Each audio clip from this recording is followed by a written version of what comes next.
My word for 2020 was conserve. I did not like my word conserve. As you can see, I decorated it to make it a little bit more colorful.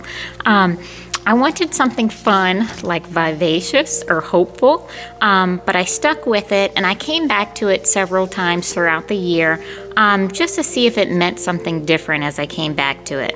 I did visit it a few months ago, and some things that came up for me was to keep safe and maintain. I know the word maintain, I have often gone back to it over the last year just because with the pandemic it's been a word that has definitely spoken to me. But when I first looked at the word conserve, what came to mind was use less plastic, recycle more. And those are all things that I kind of already do, but I think the word was meaning to say a little more. But what the word conserve has said to me is as a reminder to care and protect our spiritual and physical world and not take for granted the gifts we can offer, because we all have gifts to offer. The last few months I've had this mantra in my head: tend to your garden, spiritually and physically. It is no surprise that 2020 has been a rougher year for most, but I hope to continue to maintain, and it is my hope that you can too maintain, spiritually and physically. Here's to getting that fun word for 2021. Hi, Devin here. Here's Jude. So we're here to talk about the star I picked on Star Sunday last year. I was really bummed out. I managed to pick the star Organize. And as an artist, I know it's kind of a stereotype, but we do kind of like chaos. It's our thing. So I felt really, I don't know what the word is. Like I was being disciplined somehow for picking the star Organize. And to be honest with you, I kind of forgot about it. Cause I didn't want to deal with that. And then, we had Jude and we moved, and I realized that the whole chaos thing just really wasn't working. And I found myself deeply craving a house that made sense, a house that I knew where things were. And before I knew it, everything became organized. My closet, my pantry, my fridge, my drawers, my bathrooms. And so there you have it. It permeated my whole life.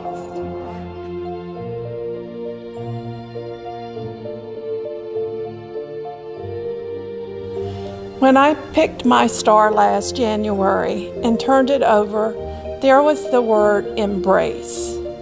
I was holding on to a disappointment and hurt that I wasn't yet ready to let go. Embrace in any form was not something I wanted to do. For the first time, I felt a deep disappointment in my star. On inspection, I realized there were 2 stars stuck together. The second star was humility. Wow! No longer was I just to embrace, but now with humility. Are you kidding me? As always, I went home and put the star in a frame above my dishwasher so that it was always in my line of vision. Weeks later, I was still struggling with those 2 words and what they meant for me when news of COVID-19 hit.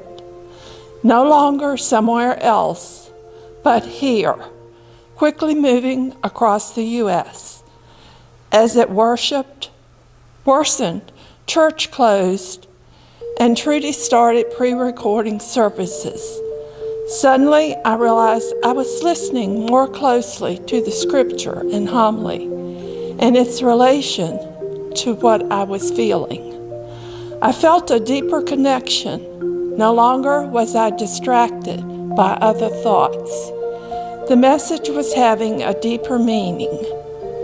Though apart, worship service felt more real to me. Injustice, death, loss of jobs, hunger were no longer just news, just words on the news, but they were about real people right here in crisis with needs to be addressed. Monthly food boxes for families with children on the meal program at Beaverdam Elementary School suddenly felt like the right thing to be involved with. Housing through Habitat took on a new meaning. Embrace and humility, unwanted stars that opened up deeper meaning for me, just what I needed for 2020. My word was dream. When I first got it, I was confused. I mean, I've had a lot of interesting dreams over my life, but, you know, I didn't really think about what dream could really mean. So, I mean, it meant a lot to me. It ended up meaning a lot because, you know, during coronavirus, you know, stuck in the house, slept a lot. So, you know, I had lots of dreams about losing people to COVID, getting COVID. So it really put things into perspective with the virus for me. And then also, you know, the dreams helped open me up to reach big in faith with religion and getting more involved with the church and like being on the church board. So all in all, it was a good word star, and it meant a lot. My star is loyalty. Last year when I drew this word, it was, oh yeah, this is so me. It's a word I've used consistently throughout my life and as a basketball coach. It's a value that is truly valuable.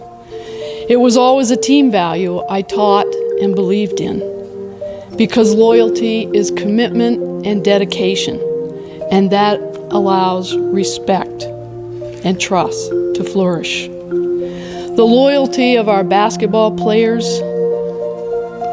their loyalty to the program, to each other, and to Randolph-Macon College was always impressive. We tried to define loyalty. This past year has been such a strain on everyone, but it was also a year of demonstrative loyalty. Because of loyalty from the players I mentioned above, my loyalty to them and loyalty to our goals, we won our 10th ODAC basketball championship. Because of loyalty to my fellow congregants, and as chair of the board, I was part of a tough decision to close the church doors for the safety of us all during this pandemic. There are so many loyal members and families here at Ashland Christian Church. So even though it was difficult to close, I had faith in our survival financially because of others' loyalty. Because of loyalty, I have watched or attended every service since March. Because of loyalty, I continue to give each Sunday and fulfill the commitments I've made to the church as groundskeeper, chair of the board, and as a member. Because of loyalty, I continue to grow and be open to what God has planned for me. Because, obviously, I consider myself to be loyal, which means I am reliable, committed, and faithful.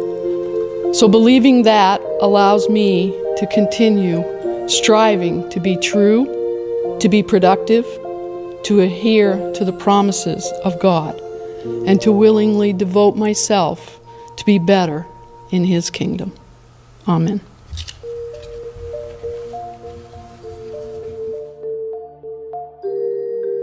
My word was rejoice. Every night I ask my mom what her highlight of the day was, and I always answer also. Finding something in this rough time that is positive is something to rejoice about.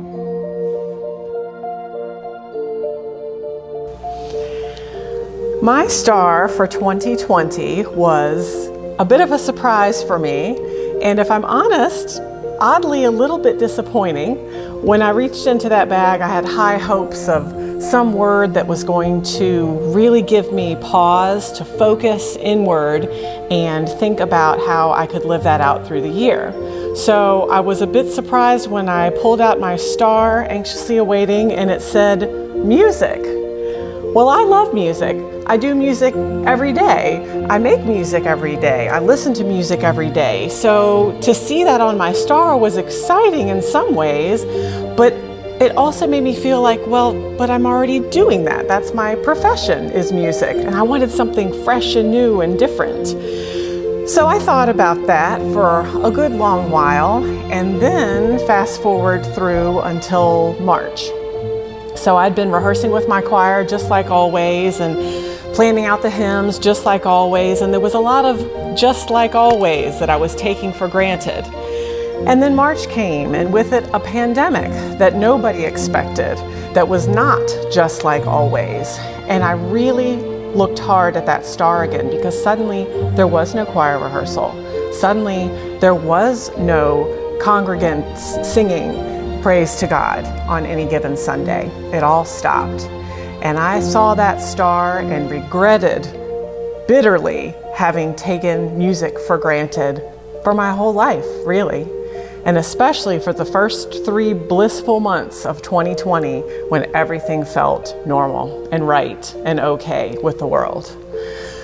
So March came and went, and April came and went, and we kept trudging upward, upward, upward this hill that seemed to have no crest that we could see. And music was a part of my day every day, but it wasn't the same as it had been before. It wasn't the same as it ever had been before. And I had to find new ways to make meaningful music in my day without choir rehearsal, without groups around me that could join together in song. And it really made me appreciate those choir rehearsals. Yes, they're a lot of work. Yes, they're a lot of fun too. So when the pandemic is over, everyone needs to join the choir. But it gave me pause to realize what we can take for granted and how we should never take those things for granted. So I was asked, when things were safe to do so, to find a song for a Heritage Day program at a retirement community where I also work. And in searching for this Heritage Day song, I came across something unexpected. It was a choral song called I Believe. And I found this gorgeous arrangement that I watched very late at night one night, and it made the hairs on my arms stand up. I was so entranced by the message and by the music. And I sent it out to everybody in the choir at Ashland Christian Church and said, listen to this. You need to listen to this.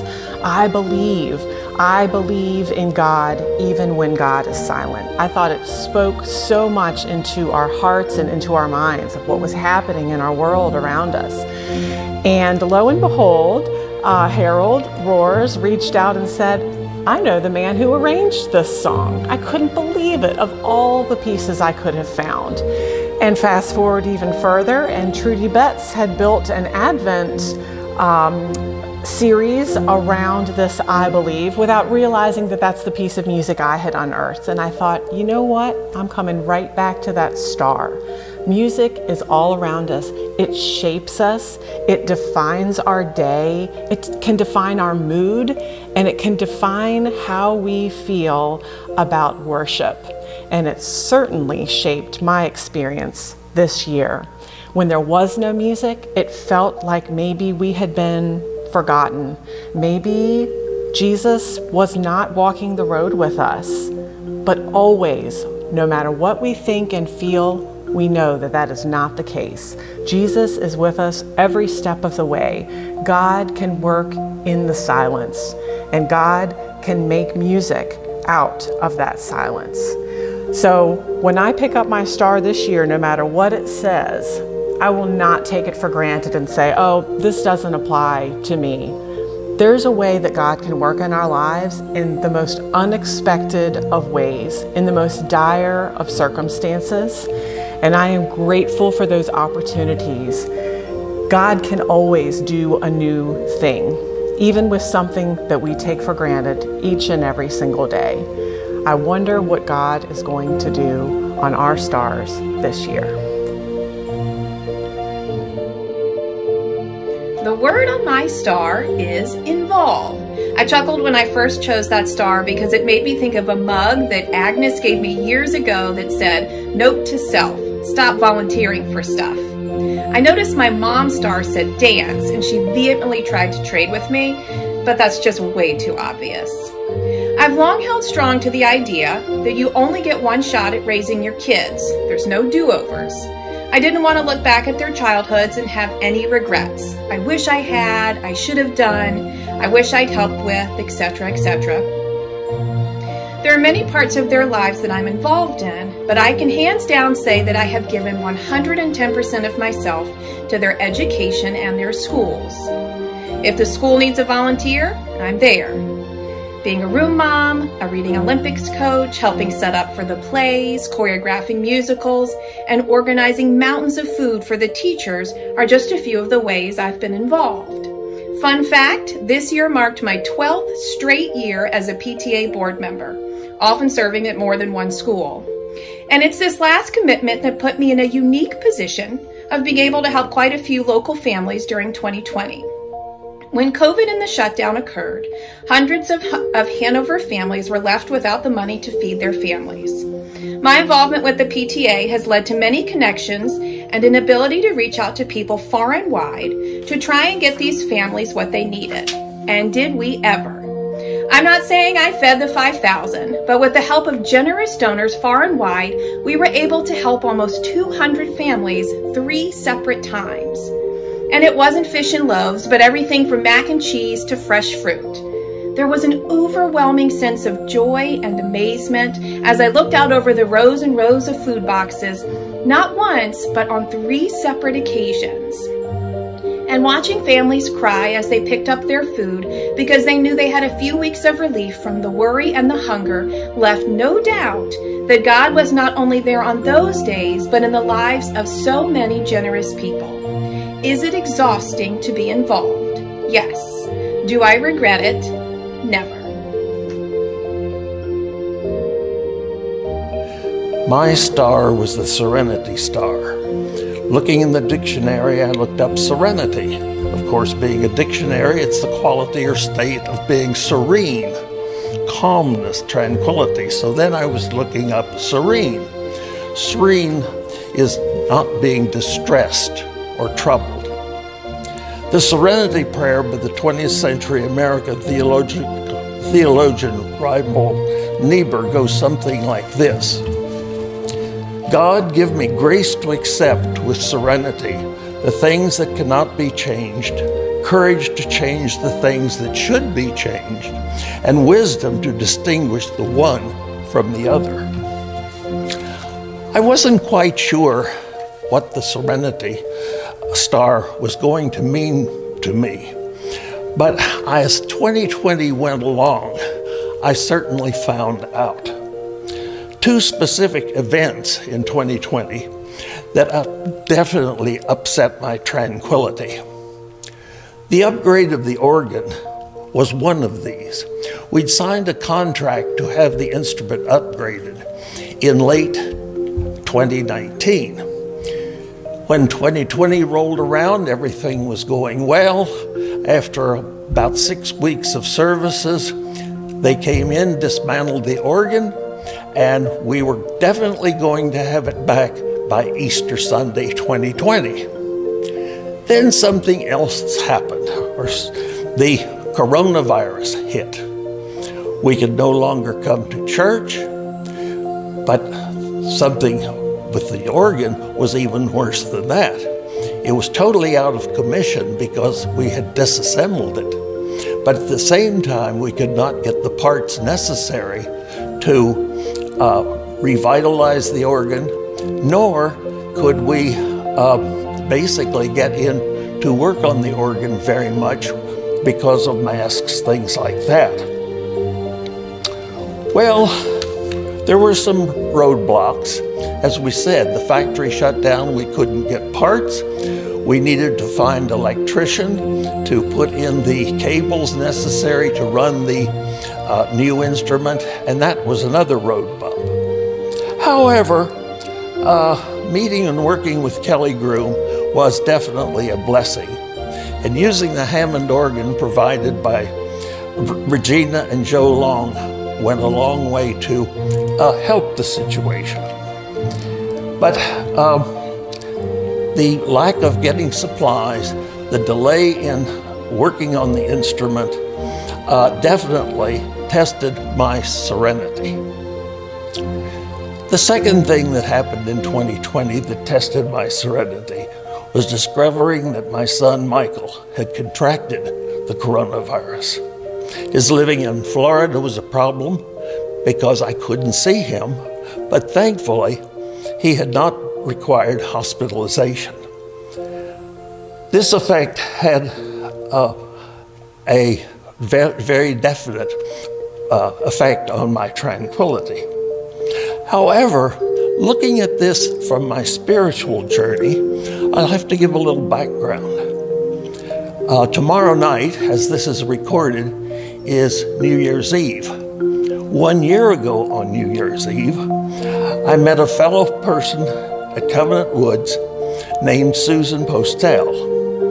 As a result of that meeting, I learned that we had a lot in common, especially our religious backgrounds.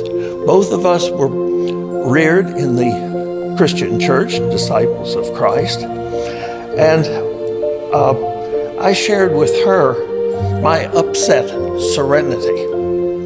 Her answer was always, as I would come back and talk to her about my lack of serenity, was just put it in God's hands. He will take care of it. I did find out that as I went along, if I did that, my serenity slowly but surely returned.